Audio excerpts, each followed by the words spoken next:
印度尼亚购物中心联合会国际关系主任 Anthony Sondak， 然后让我们来一起看看印尼的购物中心在疫情当中的一些举措，好吧？谢谢。Hi, my name is Anthony from Indonesia Mall Association. Thank you for giving us the opportunity to share the overview of how the COVID-19 affects the mall and retail industry in Indonesia. This first slide, we want to update you about the COVID situation in Indonesia. So the first COVID case were announced in the beginning of March of 2020. And until today, we have a record high of 3,861 positive cases per day. The mortality rate is about 4.1% and recovery rate is about 71.2%. The picture here is an athlete's village that turned into a COVID facility because the government decided that we need to add more hospital bed to treat the COVID patients. On the right hand side, you can see there's a graph of the Indonesia GDP. The first quarter of 2020, our economic growth has slowed down to about 3% from the average 5% the previous year.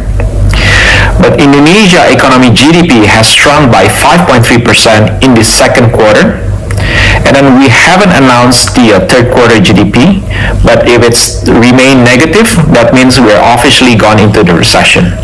So what are the effects of COVID-19 for the shopping malls and retail business? So I want to take you through with the chronology. So the shopping mall closed down in Jakarta on the 23rd of March.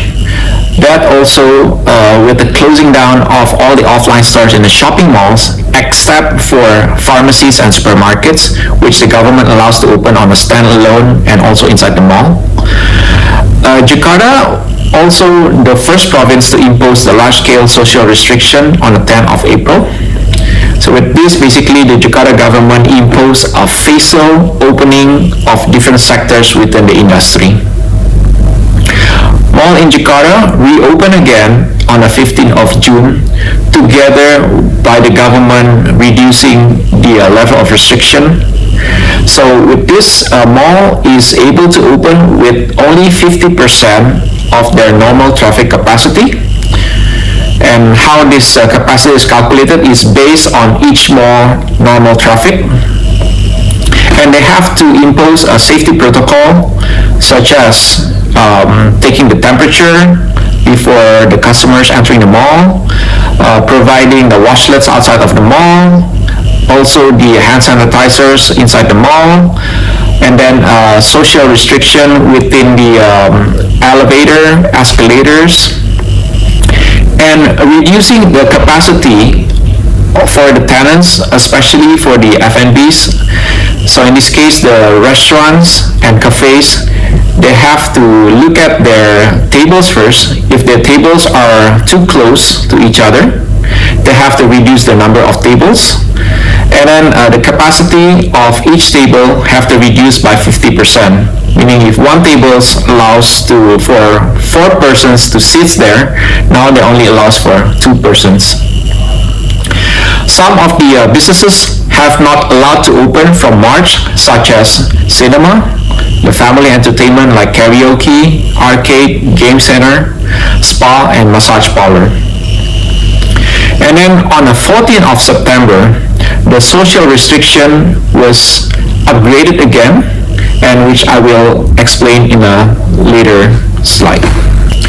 So the large-scale social restriction was imposed again for the second time on September 14.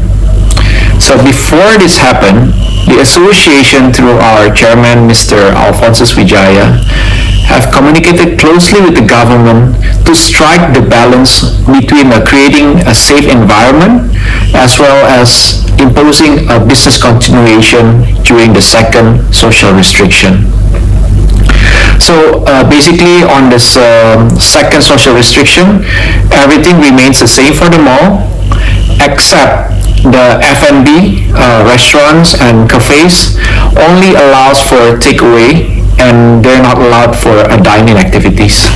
As I mentioned before, the entertainment such as a cinema and arcade has not allowed to open from end of March until now. And with such a limited entertainment, there's a drive-in cinema pops up in a few cities. Basically, they're utilizing some part of the parking lot to provide entertainment for the mall goers. And with this, basically, people can still seek entertainment in a safe environment and minimizing the spreading of the COVID-19. So what are the effects of the COVID-19 toward the shopping malls and the retail? If we look at the shopping malls, the mall traffic recovery in the smaller cities, we call it in second tier and third tier cities, is faster compared to the bigger cities. There are malls that already achieve 70% of traffic compared to the pre-COVID era. And malls also manage to keep more than 90% of their tenants in their operations, meaning their 10% some are actually decided to close down permanently, and some actually waiting to open at the right time. And we look at the retail business.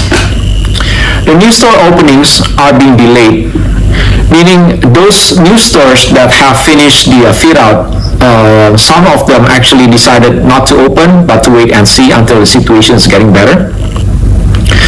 And then a lot of these offline stores strengthening their online presence, basically to compensate the loss of the offline sales. And a lot of rental renegotiations happening between the developers and the retailers. Some of them are switching from the fixed rental to the revenue sharing scheme. Some is asking for a rental holiday, rental deferment, and unfortunately, some also decided to do a permanent closure because the situation is just unbearable. There are 3 new malls opening during the COVID-19 pandemic, namely the Park Sawangan and Green Sedayu Square are both in Jakarta. They open with a good traffic and they have quite a successful events. Tentra Mall is in Semarang in Central Java. So people are actually lining up when they open this mall because they all want to see the giant digital aquarium on the ceiling of the mall. At that time, authorities even have to limit the number of people that can come to the mall, afraid that it will become another clusters for the COVID-19. One interesting fact is that the local government actually conduct an impromptu swab test. So this is a free mass swab test for all the customers as well as for the workers inside the mall. And then if they find them positive, they will be taken to the vehicle and then bring them to the isolation place for a further treatment.